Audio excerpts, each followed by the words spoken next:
नमो नमः। स्वागत है आप सभी का अपने संस्कृत व्याकरण के यूट्यूब चैनल पे। और आज की क्लास में हम पढ़ने वाले हैं त्रिशब्द। त्रिशब्द, त्रि का वैसे तो हिंदी में अर्थ तीन होता है, और जो त्रिशब्द होता है वो हमेशा बहुवचन के अंदर ही चलता है। एक वचन और द्विवचन में त्रिशब्द नहीं चलता, इसके रूप नहीं चलते हैं। और त्रिशब्द का रूप हमेशा बहुवचन के, नित्य बहुवचन के अंदर चलने वाला शब्द है। त्रिशब्द ह्रस्व इकारांत शब्द है। ह्रस्व इकारांत शब्द, ठीक है।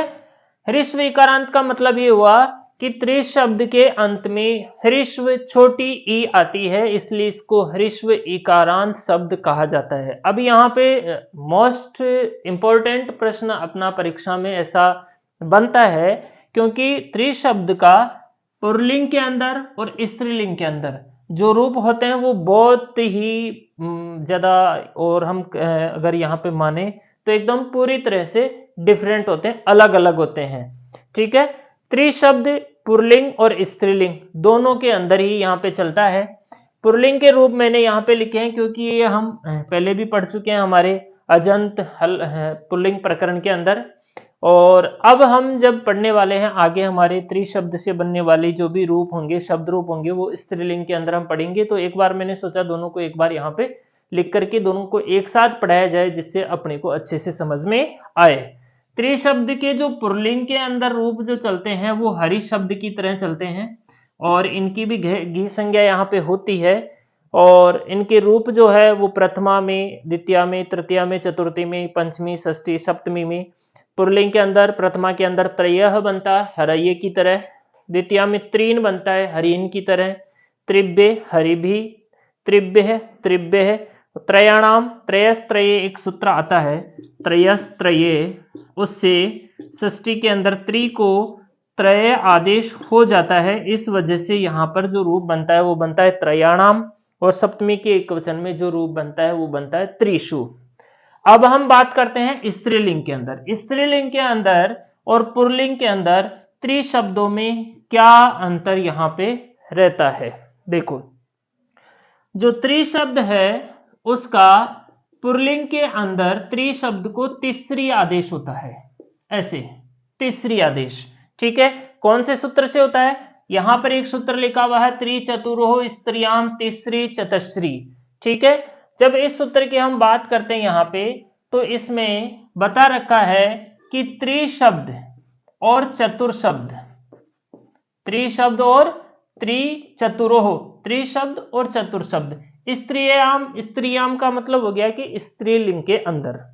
जब त्रिशब्द और चतुर्शब्द स्त्रीलिंग के अंदर चलेंगे, ठीक है, तो त्रि को तीसरी आदेश होगा और चतुर को चतस्री आदेश होगा।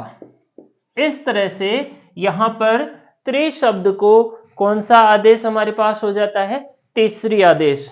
अब पुल्लिंग के अंदर तो हम त्रिशब्द से रूप बना रहे थे, और अब हमें बनाना पड़ेगा तीसरे शब्द से, ठीक है। त्रिशब्द तो ह्रस्व इकारांत शब्द था, अब हमारे पास आ गया रीकारांत शब्द, इकारी हो गया, यहाँ पे तीसरी शब्द हो गया। अब इसमें क्या होता है, एक और चीज यहाँ पे आती है, अचि र ऋत है, एक सूत्र आता है, वो ऐसा कहता है कि जहां जहां पर त्रि को तीसरी आदेश हुआ है और चतुर को चतस्री आदेश हो जाता है, त्रि को तीसरी आदेश, चतुर को जहां चतुस्री आदेश हो जाता है, तो ऐसी स्थिति के अंदर जो अच प्रत्यय, ऐसे प्रत्यय जिनमें अच होगा, ऐसे सुप्रत्यय जो अच से शुरू होंगे, जिनके अंदर अगर हम बात करें तो यहाँ पे जस, जस का हमारे पास अस बसता है, ऐसे ही सस, सस का हमारे पास अस बसता है। और आम, वैसे तो आम प्रत्यय भी होता है, लेकिन आम के अंदर इस सूत्र का निषेध हो जाता है, तो ये दो जगह ही काम करता है, अस में, जस में और सस में।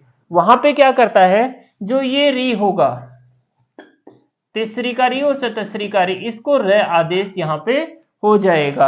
जहां जहां पे री को र आदेश होगा वहां वहां पे इसके रूप बनेंगे ऐसे, री को र होगा ना तो ऐसे बनेगा तीसरे, ठीक है, इस तरह से।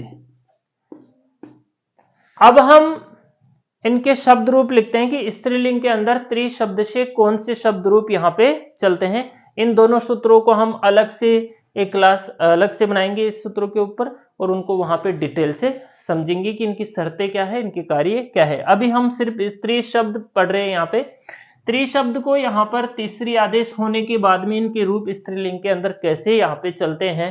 ठीक है, देखो यहाँ पे ये प्रथमा बहुवचन में जस प्रत्यय हो जाएगा, यहाँ पे शस प्रत्यय हो जाएगा। जस में सस में अस शेष रहता है, तो ये वाला फॉर्मूला यहाँ पे काम करेगा, अची रह रितय वाला, और यहाँ पे तीसरे की बजाय तीसरह बनेगा। तो यहाँ पे जो रूप इनके बनेंगे वो बनेंगे ऐसे तीसरह, और द्विवचन में भी तीसरह।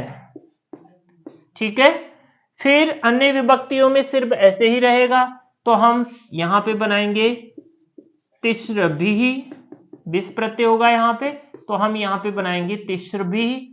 फिर यहाँ पे तीसरी भय, सकारोत्तर विसर्ग होकर के यहाँ पे बनेगा तिस्र भय, क्योंकि यहाँ पे जो प्रत्यय होता है वो होता है भ्यस प्रत्यय, और सेम पंचमी के बहुवचन में भी यही रूप बनने वाला है।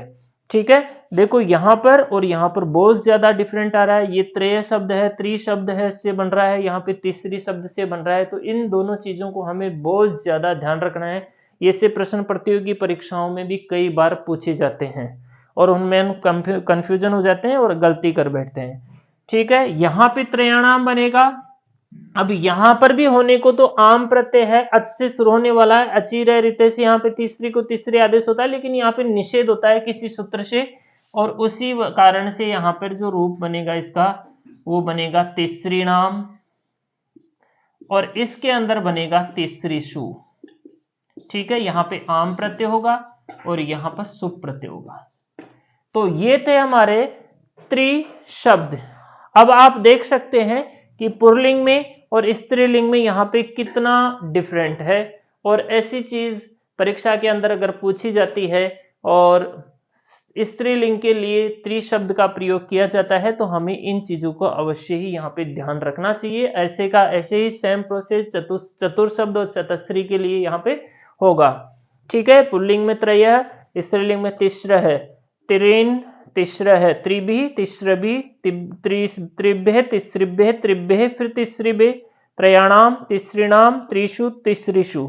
ये चीज और यहाँ पे ध्यान रखनी है, यहाँ पे री को रे आदेश होता है 2 जगह, और बाकी सब री का री ही रहता है।